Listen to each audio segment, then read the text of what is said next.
सैयद याया हुसैनी हमारे साथ मौजूद हैं। याया भाई वेलकम कहेंगे पाकिस्तान मॉर्निंग में। एक तो ज़रा तजिया कीजिएगा, पहले मैच में हार, चाहे वो डकवर्थ लुइस सिस्टम के तहत ही क्यों ना हो, फिर उसके बाद कमबैक करना, ये जीत का तसलसल जारी रहेगा। और फिर उसके बाद आपका तजिया चाहेंगे आज की होने वाली बोर्ड मीटिंग के हवाले से, क्या क्या ऑप्शन ज़ेर गौर आ सकती हैं? सबसे पहले तो जुनैद और ईशाल, आप दोनों को अस्सलाम वालेकुम। और वालेकुम जहां तक आपने अस्सलाम। टीम पाकिस्तान की जीत की बात की, देखिए जीत तो जीत होती है और जीत को सेलिब्रेट करना चाहिए, खुश होना चाहिए। तो हमें भी बिल्कुल। खुश होना चाहिए। पाकिस्तान ने जिम्बाब्वे को पहले मैच में डीएलएस पर बारिश की वजह से 80 रन से हारने के बावजूद अगले दो मैचों में 10 विकेटों से और 99 रन से शिकस्त देकर सीरीज को 2-1 से अपने नाम कर लिया है।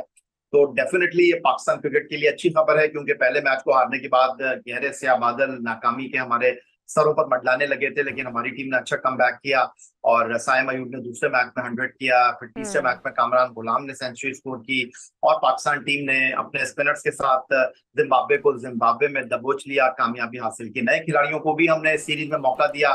कामरान गुलाम ने टेस्ट डेब्यू पर इंग्लैंड के खिलाफ मुल्तान में सेंचुरी स्कोर की थी। साइम अयूब को हम नौजवान टैलेंट की बुनियाद पर मौका दे रहे हैं खेलने का और यहाँ पर पाकिस्तान टीम ने कामयाबी हासिल की है। ये चीजें अपनी जगह मौजूद हैं, लेकिन बड़ा सवाल यह है कि जो पाकिस्तान टीम की कारकर्दगी है जिम्बाब्वे के दौरे में, सिर्फ कामरान गुलाम और साइम अयूब दो ऐसे बैट्समैन हैं जिन्होंने 100 प्लस 3 मैचों की सीरीज में जी हाँ। रन स्कोर किए हैं। सबसे ज्यादा 6 विकेटें अबरार अहमद ने हासिल की हैं। 5 खिलाड़ियों को आगा सलमान ने आउट किया, 5 खिलाड़ियों को जो है और वो आउट करने में कामयाब रहे फैसल अकरम। लेकिन यहाँ पर हमने नौजवान खिलाड़ियों को जिस अंदाज में मौका दिया है उसके ऊपर एक बड़ा सवाल है, खासतौर पर तीसरे एक रोजा मैच में तैयब ताहिर को सिर्फ 16 गेंदे खेलने का मौका मिला। 20 गेंदे इस सीरीज में 3 मैचों में इरफान नियाजी को खेलने का मौका मिला। तो हम जो बात कर रहे हैं, नारा लगा रहे हैं कि हम अपने नौजवान खिलाड़ियों को मौका देंगे, मौका हम दे रहे हैं, जी। लेकिन वो जो हम कहते हैं ना कि right man for the right job, उनको टीम में तो शामिल कर रहे हैं, लेकिन उनकी सही जगह पर उनको सही खिलाना, सही जगह यूटिलाइज करना चाहिए। यूटिलाइज करना चाहिए। याया भाई, हम चैंपियंस ट्रॉफी की तरफ आ जाते हैं। आज जो है वो आईसीसीआई ने एक मीटिंग भी, बोर्ड मीटिंग भी रखी हुई है। क्या समझते हैं कि क्या फैसला होने जा रहा है? क्या हाइब्रिड मॉडल होगा या फिर भारत को माइनस किया जा सकता है? आपको चांसेस क्या लगता है, क्योंकि पाकिस्तान डटा हुआ है अपने मौकिफ के ऊपर? देखिए डटा भी रहना चाहिए, इसमें कोई हार्म फीलिंग नहीं है, क्योंकि पाकिस्तान का उसूली मौकफ है। चैंपियंस ट्रॉफी आपको अलॉट की गई थी, हम चैंपियंस ट्रॉफी के होस्ट नहीं है, चैंपियंस ट्रॉफी के डिफेंडिंग चैंपियन भी हैं। और भारत जो है वो इस बात पर मुसर है कि वो पाकिस्तान आकर नहीं खेलेगा। तो पाकिस्तान का उसूली मौकफ है और बिल्कुल ठीक है कि अगर भारत पाकिस्तान आकर नहीं खेलना चाहता तो फिर हम किस बात पर जो है वो भारत की हर बात मान लें। लेकिन ये कहना कि जी चैंपियंस ट्रॉफी के हवाले से बहुत सारे इब्हाम मौजूद हैं, आई डोंट थिंक सो। कल जिस अंदाज में chairman Pakistan cricket board Syed Mohsin Raza Naqvi साहब ने बात की है, उसूली मौकिफ की उन्होंने बात की है। उन्होंने कहा कि पाकिस्तान के मुफाद को भी हम सबसे पहले रखेंगे, कोई बीच का रास्ता निकालेंगे जिसमें जनाब क्रिकेट की भी जीत हो, पाकिस्तान का मौकिफ भी अपनी जगह पर मौजूद रहे। तो ये एक अच्छा साइन है पाकिस्तान क्रिकेट के लिए, बैनुल अक़वामी क्रिकेट के लिए। तो वो कौन सी ऑप्शन हो सकती है याया भाई जो क्रिकेट सबके लिए काबिल कबूल भी हो? और अगर वोटिंग की तरफ मामला जाता है तो फिर आपको लगता है कि मुनसिफाना तौर पे सारे ममालिक वोट करेंगे जो डिजर्व करता है उसके हक में, या फिर जिसकी इजारादारी है? देखिए जुनैद, वोटिंग पे बात जाएगी नहीं और वोटिंग से पहले ही मामला जो है सॉर्ट आउट हो जाएंगे, क्योंकि वोटिंग पर अगर बात गई तो वहां पर अगर आप अंडरस्टैंड करें 12 टेस्ट मुल्क हैं, 3 एसोसिएट मेंबर मुल्क हैं और फिर आईसीसी के चीफ हैं क्रेग बार्कले, जिनका ये आईसीसी का आखिरी इजलास होगा, क्योंकि उनकी जगह अगले चंद घंटों में जय शाह जो है वो टेक ओवर करने वाले हैं इंटरनेशनल क्रिकेट काउंसिल को। तो अगर वोटिंग तक बात गई तो वो पाकिस्तान के हक में नहीं, लेकिन वोटिंग से पहले गुफ्तगू शनीद से ही बात हल होगी। और जब भी कुछ लोग आपस में बैठते हैं, गुफ्तगू करते हैं, तो वोटिंग का ऑप्शन उसी वक्त अपनाया जाता है जब वोट किसी करवट बैठ रहा नहीं होता। लेकिन तो देखिए इंटरनेशनल क्रिकेट काउंसिल, याया भाई, आप लोग भी यही बता चुके हैं हमें कि इस वक्त आईसीसी पर जो भारतीय क्रिकेट बोर्ड की इजारादारी है उन्हीं की चलती है, वो कमाऊ पूत है। तो क्या लगता है आपको कि आईसीसी का फैसला पाकिस्तान के हक में आ सकता है?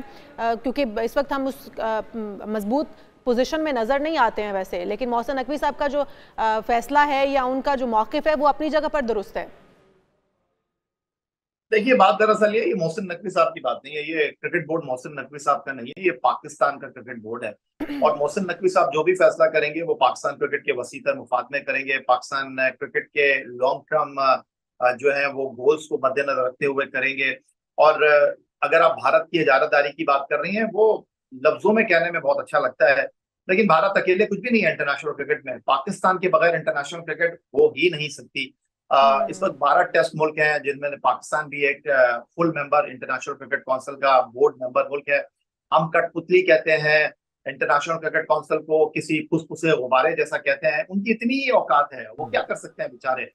इस वक्त दो बड़े लोगों की लड़ाई है और उसमें वो सैंडविच बनकर रह गए हैं। भाई हम उनकी गलती है कि इस वक्त जो ऑप्शंस हम देख रहे थे उसमें एक ऑप्शन ये भी देखी जा रही है कि क्या ये तमाम इवेंट इसकी मेज़बानी पाकिस्तान से भी ले ली जाए। क्या ये खदशा भी अपनी जगह मौजूद है अगर कोई डेडलॉक की सूरत पैदा होती है तो? देखिए, कुछ जज्बाती गुफ्तगू करने की जरूरत नहीं है। मैंने फिर आपसे यही कहा कि कल जिस तरह तदब्बुर के साथ, तहम्मुल के साथ और बहुत अच्छे अंदाज में मोहसिन रजा नकवी साहब ने जो है वो मीडिया के सवालों का जवाब दिया, और उनकी जो बेस लाइन थी वो यही थी कि वो काम करेंगे, वो फैसला करेंगे जो पाकिस्तान क्रिकेट के वसीतर मुफाद में होगा, और पाकिस्तान का उसूली मौक़िफ़ भी अपनी जगह कायम रहेगा। और ये जो गुफ्तगू हो रही है कि जी भारत के बगैर चैंपियंस ट्रॉफी हो जाएगी, ये जो बात हो रही है कि जी पाकिस्तान के बगैर चैंपियंस ट्रॉफी मुनक्किद हो जाएगी, तो ऐसा कुछ होने वाला है नहीं। देखिए, इंटरनेशनल क्रिकेट काउंसिल का जो वजूद है वो सबके हक में है, क्योंकि इंटरनेशनल क्रिकेट काउंसिल जो है वो इंटरनेशनल क्रिकेट काउंसिल के मुख्तलिफ event, ICC T20 world cup, ICC खवातीन क्रिकेट का वर्ल्ड कप, चैंपियंस ट्रॉफी, इससे जो रेवेन्यू जनरेट होता है वो सब में डिस्ट्रीब्यूट करता है। और ये रेवेन्यू आता कहाँ से है? ये पाकिस्तान और इंडिया के मैच से आता है। तो इंटरनेशनल क्रिकेट काउंसिल और इंटरनेशनल क्रिकेट ना पाकिस्तान के बगैर मुकम्मल है, ना इंडिया के बगैर मुकम्मल है।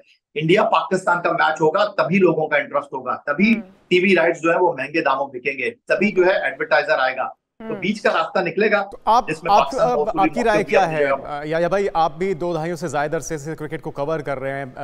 आपकी अगर नज़र में पूछा जाए तो जो क्रिकेट के तमाम हलकों को भी काबिल कबूल हो और मुनसिफाना फैसला भी हो, अगर भारतीय टीम पाकिस्तान नहीं आती तो फिर किस ऑप्शन पे पाकिस्तान को एग्री कर जाना चाहिए? देखिए जुनैद, फिर मैंने दोबारा आपसे कहा कि इसमें कोई जो है वो नाक नीची करने की या जो है वो गर्दन ऊपर करने की मसला नहीं बनाना चाहिए। इंटरनेशनल क्रिकेट को पाकिस्तान और भारत दोनों की जरूरत है, और पाकिस्तान के बगैर इंटरनेशनल क्रिकेट का वजूद जो है वो मुमकिन नहीं है। अगर ऐसी बात होती तो फिर ये इंटरनेशनल क्रिकेट काउंसिल के जो पैसे मुख्तलिफ मुल्कों में अरबों रुपए की शक्ल में डिस्ट्रीब्यूट होते हैं वो नहीं होते। तो इंटरनेशनल क्रिकेट काउंसिल का जो ये आईसीसी इवेंट है वो पाकिस्तान इंडिया के मैच के बगैर नामुकम्मल है। इसीलिए इंटरनेशनल क्रिकेट काउंसिल जो है वो पाकिस्तान इंडिया का मैच रखता है। तो मैं दोबारा से वही बात करूंगा कि जिस तरह कल सैयद मोहसिन रजा नकवी साहब इस वक्त दुबई में है, और ये मीटिंग जो है पाकिस्तान के मेहरी वक्त के मुताबिक दोपहर 3 बजे स्टार्ट होगी। हालांकि ये जूम मीटिंग है और चेयरमैन पीसीबी जो है वो लॉबिंग कर रहे हैं, चीजों को सीधा करने की कोशिश कर रहे हैं, कायल करने की कोशिश कर रहे हैं। तो आप इससे अंदाजा कर सकते हैं कि विन विन सिचुएशन होगी और वो रास्ता निकलेगा जो पाकिस्तान के उसूली मौक़िफ़ की हिमायत करेगा। तो इंशाल्लाह हम भी यही उम्मीद लगा के बैठे हैं याया भाई कि पाकिस्तान का जो मौक़िफ़ है उसकी जीत हो, क्योंकि तमाम लोगों की नज़रें इसी पर जमी हुई होती हैं कि पाकिस्तान और भारत का मैच जो है वो देखने को मिले। और जिस तरह आप भी कह रहे हैं कि पाकिस्तान भारत के बगैर जो है वो कुछ भी नहीं हो सकता, इन दोनों को देखने के लिए शायकीन क्रिकेट आते हैं, इन्वेस्टमेंट इन दोनों पर हुई हुई होती है।